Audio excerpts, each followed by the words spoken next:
প্রিয় চাকরির প্রত্যাশীগণ, আসসালামু আলাইকুম। যুব ও ক্রীড়া মন্ত্রণালয়ে আবারও একটি সরকারি চাকরির নিয়োগ বিজ্ঞপ্তি প্রকাশিত হয়েছে। এখানে আপনারা বাংলাদেশের প্রত্যেকটি জেলা থেকে নারী এবং পুরুষ উভয় প্রার্থীগণ এসএসসি ও এইচএসসি পরীক্ষা আবেদন করতে পারবেন। আবেদন শুরু কবে, শেষ কবে, কিভাবে আবেদনটি করতে হবে, আবেদন করতে কত টাকা লাগবে, কোন পদে আবেদন করতে কি কি যোগ্যতা লাগবে, আজকের ভিডিওতে এ টু জেড আলোচনা করব।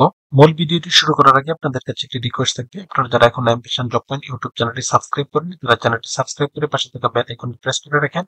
এতে পরবর্তীতে যে কোনো চাকরির আপডেট আসার সাথে সাথে নোটিফিকেশনে যেতে পারবেন। গণপ্রজাতন্ত্রী বাংলাদেশ সরকার, জাতীয় ক্রীড়া পরিষদ, যুব ও ক্রীড়া মন্ত্রণালয় সার্কুলারটি প্রকাশিত হয়েছে 11 নভেম্বর 2025 তারিখ। জাতীয় ক্রীড়া পরিষদের রাজস্ব খাতভুক্ত নিম্নবর্ণিত স্থায়ী শূন্যপদ সমূহে সরাসরি নিয়োগের মাধ্যমে পূরণের জন্য পদের পাশে উল্লিখিত যোগ্যতা ও শর্তাবলী সাপেক্ষে বাংলাদেশের প্রকৃত নাগরিকদের নিকট হতে শুধুমাত্র অনলাইনে চাকরির আবেদনপত্র আহ্বান করা হয়েছে। এই সার্কুলারটিতে সর্বমোট 9টি ক্যাটাগরিতে লোক নিয়োগ করা হবে। কার্য সহকারী পদে সর্বমোট 3 জন লোক নিয়োগ করা হবে। এসএসসি পাস হলে এই পদে আবেদন করতে পারবেন। এরপর না হবে ইন্ট্রাক্টেস, এই পদে একজন লোক নিয়োগ করা হবে। এরপর না হবে গ্রন্থাগারিক, এই পদে একজন লোক নিয়োগ করা হবে। সহকারী পরিকল্পনা ও গবেষণা অফিসার, এই পদে একজন লোক নিয়োগ করা হবে। অর্থনীতি অথবা সমাজবিজ্ঞান বা পরিসংখ্যান সহ স্নাতক ডিগ্রি থাকতে হবে। উপসহকারী প্রকৌশলী, এই পদে একজন লোক নিয়োগ করা হবে। আর্কিটেক্ট প্রকৌশলী ডিপ্লোমাধারী হতে হবে।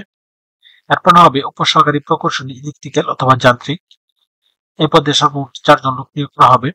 ইলেকট্রিক্যাল বা যান্ত্রিক বা পাওয়ার প্রকৌশলী ডিপ্লোমা থাকতে হবে।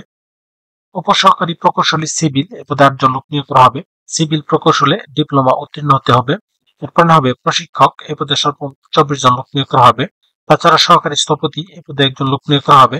এই প্রত্যেকটি পদে আবেদন করার ক্ষেত্রে প্রার্থীর বয়স 12/11/2025 তারিখে সর্বনিম্ন 18 বছর এবং সর্বোচ্চ 32 বছরের মধ্যে হতে হবে। বয়স প্রমাণের ক্ষেত্রে কোন প্রকার এফিডেভিট গ্রহণযোগ্য হবে না। এখানে একটি লিঙ্ক দেওয়া আছে nsc.teletalk.com.bd, এই লিঙ্কে প্রবেশ করে শুধুমাত্র অনলাইনে আবেদন ফর্ম পূরণ করে সাবমিট করতে হবে।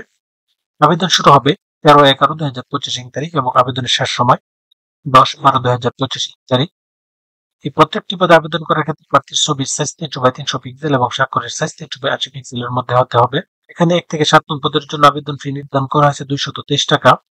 8 নং পদের জন্য আবেদন ফি নির্ধারণ করা হয়েছে 168 টাকা এবং 9 নং পদের জন্য আবেদন ফি নির্ধারণ করা হয়েছে 56 টাকা, যা এখানে দেওয়া নিয়ম অনুসারে শুধুমাত্র টেলিটক সিমের মাধ্যমে আবেদন ফি পরিশোধ করতে হবে।